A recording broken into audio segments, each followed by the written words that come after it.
WordPress के अंदर जब भी हम कोई भी पोस्ट क्रिएट करते हैं तो सबसे इफ़ेक्टिव एलिमेंट हमारा इमेज का रहता है। ऐसी इमेज जो पूरी की पूरी पोस्ट को प्रेजेंट करे कि पूरी पोस्ट किस रिलेटेड है। मैं यहाँ पर स्क्रीन पर आपको दिखाता हूँ कि मेरे पास ऐसे कई सारे एग्जांपल्स हैं जिसमें मैंने एक इमेज को ऐड करके दिखाया हुआ है कि आप किस तरह से एक इमेज को एक ओवरव्यू के तौर पर यूज़ कर सकते हैं। सबसे पहले मेरे पास ये कार रिलेटेड एक फीचर इमेज है जिसे मैंने सैम्पल टाइटल या सैम्पल डिस्क्रिप्शन देकर रिप्रेजेंट किया है। इस बैकग्राउंड इमेज को मैंने फीचर इमेज के तौर पर यूज़ किया है और फीचर इमेज आपके पास ये बताती है कि आप वो जो पोस्ट है वो किस रिगार्डिंग है, एक ओवरव्यू के तौर पर। आज हम इसी एलिमेंट रिगार्डिंग बात करने वाले हैं कि आप किस तरह से एक पोस्ट में फीचर इमेज को ऐड कर सकते हैं। वर्डप्रेस में जो फीचर इमेज होती है उसके कुछ कंट्रोल्स नहीं होते कि हम उसे किस तरह से कैसे प्रेजेंट कर सकते हैं वर्डप्रेस में। ये सारा कंट्रोल वर्डप्रेस की थीम के अंडर रहता है, यानी कि हमारे हाथ में नहीं है कि हम उस थीम को किस तरह से, कि हम उस इमेज को किस तरह से विजिबल कर पाते हैं। ये हमारे पास थीम के अकॉर्डिंगली ऑलरेडी प्लान रहता है कि वो थीम उसे किस तरह से दिखाना चाहती है। मैं यहाँ पर आपको दिखाता हूँ बॉटम पर फीचर इमेज का ये टैब है। इस टैब में मैंने इस इमेज को सिलेक्ट किया हुआ है और अगर मैं इसे व्यू करता हूँ तो मेरे पास इस थीम के अकॉर्डिंग ये फीचर इमेज टाइटल के बैकग्राउंड में दिख रही है। अगर मैं इस थीम को चेंज करता हूँ, इस थीम को चेंज करने के लिए मुझे डैशबोर्ड में जाना है। अपीयरेंस में थीम सेक्शन पर राइट क्लिक करके न्यू टैब ओपन करूँगा। मैं इसे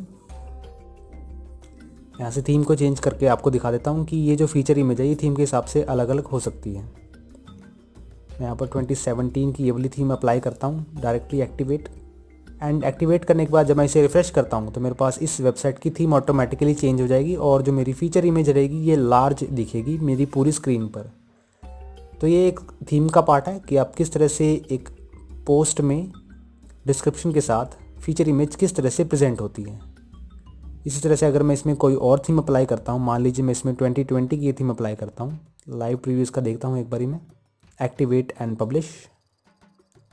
अब अगर आप इसे रिफ़्रेश करते हैं तो आपके पास ये थीम चेंज हो जाएगी और आपके पास ये इमेज कुछ इस तरह से दिखेगी आपको, जिसमें आपका जो टाइटल है वो टॉप पर होगा, डिस्क्रिप्शन होगा और फीचर इमेज इसमें हमारे पास बिलो में दिख रही है, यानी सबसे नीचे दिख रही है। और इसका डिस्क्रिप्शन ये रहा हमारे पास। तो इस तरह से फीचर इमेज हमेशा थीम के द्वारा मेंटेन की जाती है। किसी भी फीचर इमेज को चेंज करने के लिए आपको फीचर इमेज सेक्शन में जाना है। आपके पास यहाँ पर ऐड न्यू फीचर इमेज का ऑप्शन होगा, अदरवाइज़ आप इसे रिप्लेस कीजिए या फिर उस पर्टिकुलर इमेज पर भी अगर आप क्लिक कर देंगे तो आप उसे चेंज कर सकते हैं। मैं यहाँ से इसे सिलेक्ट करता हूँ और सेट फीचर इमेज। तो कुछ इस तरह से आप इमेज को सेट कर पाएंगे। अपडेट करने पर मैं जब इसे रिफ़्रेश करता हूँ तो मेरी इमेज कुछ इस तरह से चेंज होती दिख पाएगी।